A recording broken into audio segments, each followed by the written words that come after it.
Hello everyone, my name is Victor Avalos, and today I'll be presenting my PSA on pedestrian safety in Edinburg, Texas specifically. However, the kind of point of this in Edinburg, Texas is that we can also cause other parts of the city to also accommodate for pedestrian safety. So things to keep in mind as we go along in this presentation. We'll be talking about population growth, and we'll be talking about pedestrian facilities. So mainly it's to keep in mind that the population growth in Edinburg, Texas is growing at a pretty steady rate with 3,000 people coming in every year. So I think accommodating for these people that are coming along with pedestrian facilities is quite important. Keep people safe, and it's in the long term going to keep everyone happy and healthy, have benefits, issues, and then also providing solutions that we can provide for such things. Some of these issues that appear is within the driver, pedestrian, and Edinburg negligence for not providing some of these pedestrian facilities. It can be quite dangerous. So what I mean by driver negligence is mainly phone use, eating, applying makeup, things that will distract the driver and cause harm to others. Next, I'll talk about the pedestrian negligence and how they're on their own phones, not paying attention to the road, listening to loud music, and not being able to be aware of the surroundings.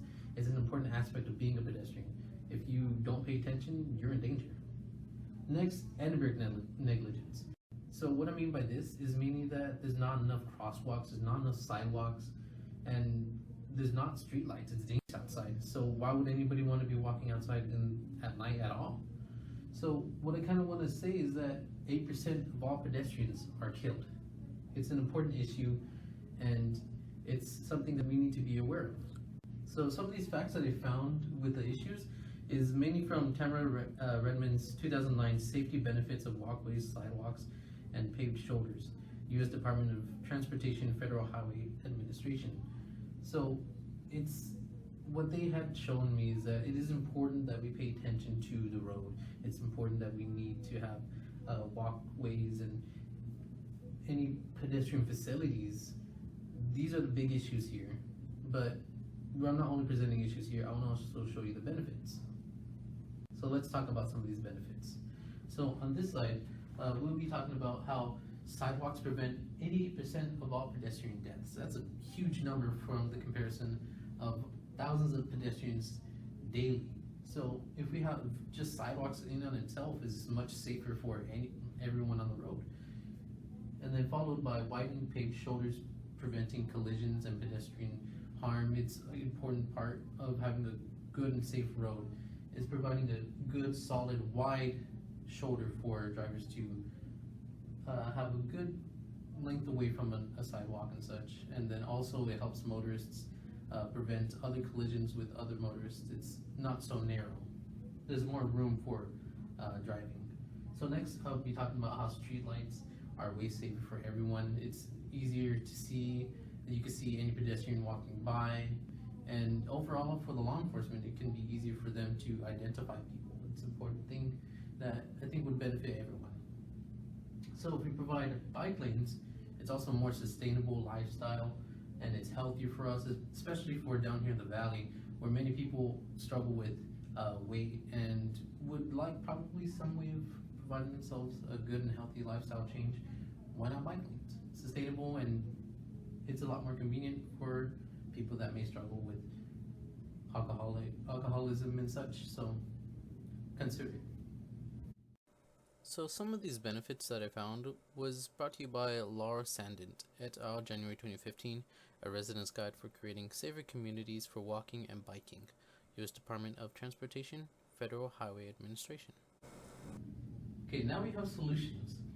So what I mean by solutions is the change of attitude and perception about pedestrian facilities. So I want it to make everybody liable for this. So motorists, cyclists, and pedestrians are all liable for what goes on in the solutions. So it's the responsibility of cyclists need to wear indicators or some kind of indicator that says that they're currently biking. It's important to indicate that, hey, I'm a biker, and be aware that there's a current cyclist on the bike lane.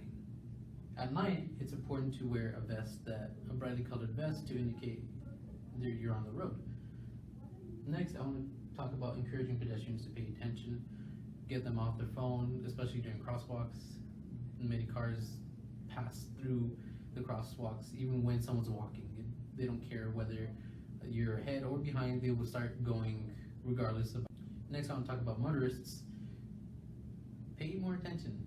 Don't abide by the law, please, because it's something that hardly anybody does here, and it's very important that we pay close attention, because no matter how safe the roads are that the city makes, it's your responsibility to ensure that you're being careful. Because even here in the University of Texas Rio Grande Valley, there was a recent crash and a student was hurt simply because the motorist did not pay enough attention, and also the pedestrian could also have cause in this as well.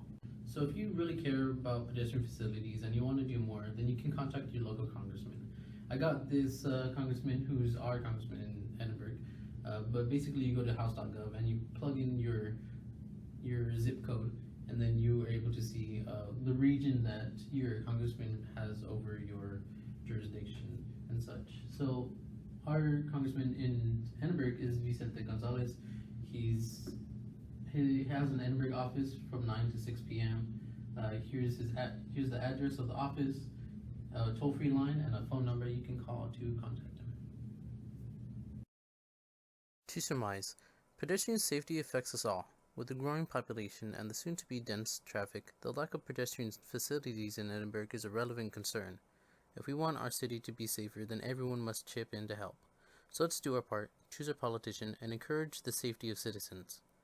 I also have to mention in this final clip I included a view of our local bike lane and wheelchair accessible crosswalk. However, it was coincidental that a person was jaywalking.